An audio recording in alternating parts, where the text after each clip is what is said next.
लिए है lesson 1, the fundamental unit of life. कोशिका जीवन की मौलिक इकाई। कोशिका जीवन की मौलिक इकाई इसलिए होती है क्योंकि कोशिकाओं से ही सभी, चाहे प्लांट हो या एनिमल हो, उसका बॉडी बना हो। डिफिनीशन ऑफ द बायोलॉजी, यहाँ पे हम बायोलॉजी की डिफिनीशन समझते हैं। बायोलॉजी शब्द को दो भागों में तोड़ा गया है। पहला है बायो, बायो का मतलब होता है लाइफ, और दूसरा शब्द जो हमारा है वो लॉजी।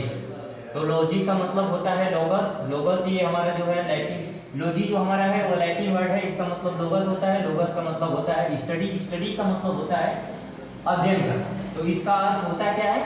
अध्ययन करना।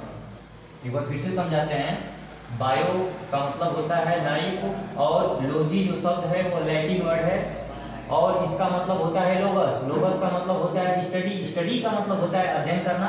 तो इसलिए इसका अर्थ हुआ क्या हमारा? अध्ययन करना, अर्थात जीवन के बारे में अध्ययन करना, ये हमारा क्या होता है? बायोलॉजी का होता है। अब यहाँ पे बायोलॉजी शब्द का सबसे पहले प्रयोग किसने किया था? तो बायोलॉजी शब्द का प्रयोग सबसे पहली बार 1801 ईस्वी में फ्रांस के वैज्ञानिक लैमार्क और जर्मन के वैज्ञानिक ट्रेविरेनस ने किया था। और फादर ऑफ बायोलॉजी हम अरस्तु को कहते हैं।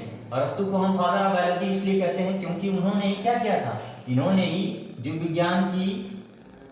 विज्ञान को एक अलग शाखा के रूप में स्थापित कर दिया था।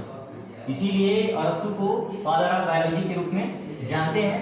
अब हम यहाँ पे ये समझते हैं कि जीव विज्ञान की कितनी शाखाएं हैं। जीव विज्ञान की वैसे तो बहुत सारी शाखाएं हैं, लेकिन मुख्यतः दो शाखाओं में विभक्त किया गया है। पहला है जंतु विज्ञान और दूसरा है वनस्पति विज्ञान। तो जंतु विज्ञान में हम जीवों के आकार की, शारीरिक संरचना और क्रियाओं के बारे में अध्ययन करते हैं, और वनस्पति विज्ञान में हम पौधों के निम्न स्तर से लेकर के उच्च स्तर के पौधों के शारीरिक, उनके लाइफ साइकिल और बनावट आदि के बारे में अध्ययन करते हैं।